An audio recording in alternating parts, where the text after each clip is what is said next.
All right, Panther fans, a little under 4 minutes to go in the third quarter. Magnet Cove has the ball at their own 48-yard line. Ashcraft sets up in the shotgun. Landon to the left, Juice to the right.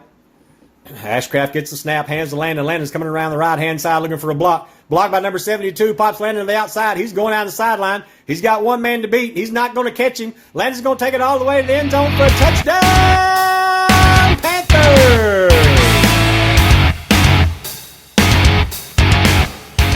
Welcome back to the Magnet Cove High School Coaches Show. We're here with head football coach and athletic director, Coach Carmikle. How you doing today? All right, how are you? Good. Thank you for meeting with us today.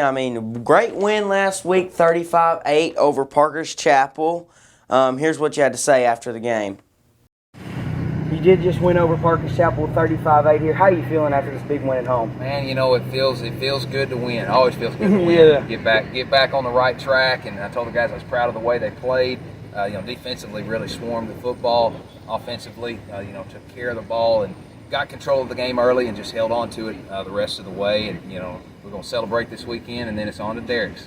How do you think the pregame rainstorm, the torrential downpour before the game affected the play of the game? Yeah, it was kind of a sudden change. We really thought that the rain was going to miss us, and all of a sudden it just blew up out of nowhere.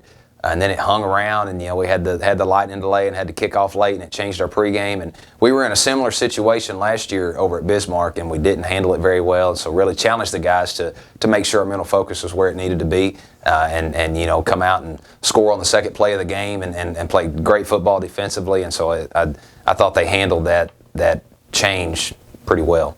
How do you think this win really helped your team's confidence after y'all did lose the two previous games? Yeah, it's always fun to win, and we needed that one, and it's because of the way that they practiced and went out and executed on Friday night, and so got a little bit of that confidence back, and it's time to get on a roll now.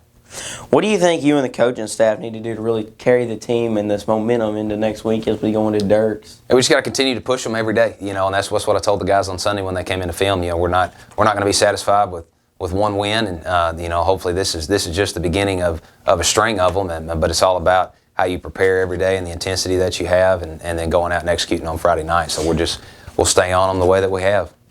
Who do you think the offensive player of the game was? Probably the most consistent offensive performance that we had this year. Obviously, Julius, he had, I think it was 11 carries for almost 140 yards, and he really did a good job running the football. Brett Williams had a great game as well, 99 yards rushing and 3 touchdowns, but I would probably give it to Julius. What about defense? Chris Medina had a really good football game, had 8 tackles and a sack, and we were moving our defensive linemen quite a bit. And he did a great job shooting gaps and getting into the backfield and disrupting what Parker's Chapel was trying to do. So I would give it to Chris. Do you think there was a special teams player? Yeah, I do. Yeah. Our plan with the rain was, when we scored, we were going to go for 2 until we didn't get it. And so our second touchdown, we didn't get that 2-point conversion. So we went out for the PAT. And in the past, there's been an issue, not necessarily kicking, but getting the snap and setting it on the block. And Davis Dickinson had 3 great holds, and that's a lot harder than it looks, and he handled it really well. And, we had great operation on the snap, hold, and kick. And so I would give it to Davis for handling that wet ball.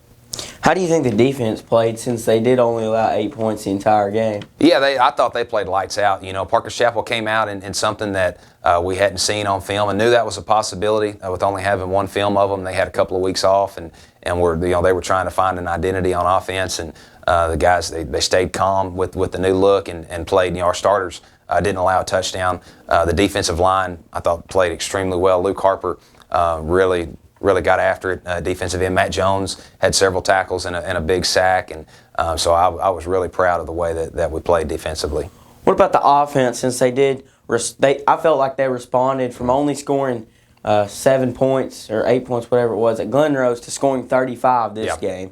Yeah, we've felt like we've been right there offensively all year. We just hadn't been able to extend drives, and we had trouble taking care of the football at times. And Friday night we came out and scored on our first 3 drives offensively. Had the 1 turnover going in towards halftime.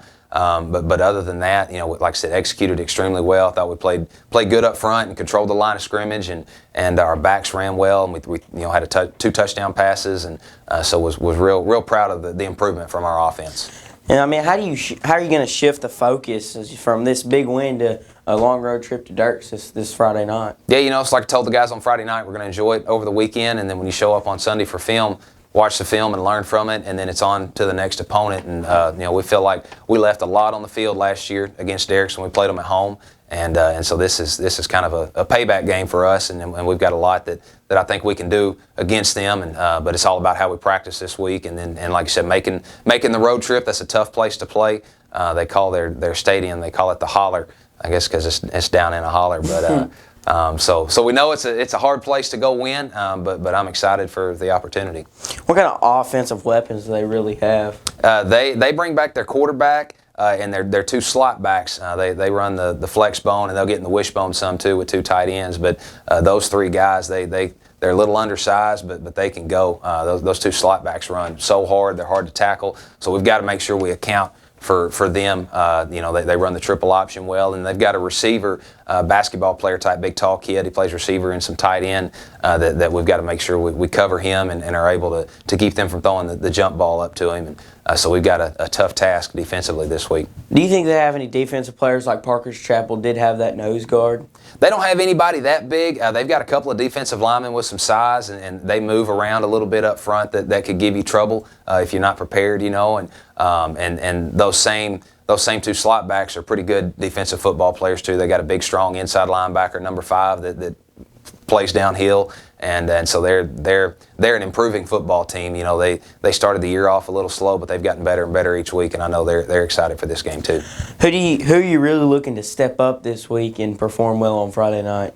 Just the team as a whole. These non-conference games, we have so many of them this year because some of the schools in our league dropped and went to 8-man. So we got 7 non-conference games, and so it's crazy. Normally you have 3 of them to get ready for a long conference season, and it's kind of flip-flopped this year, and it makes those 3 conference games that we play so important that each non-conference game you want to get better and better each week and be playing your best football. So I just looking for the whole team to step up and continue to get better and work hard and practice and get after it and hopefully play good on Friday.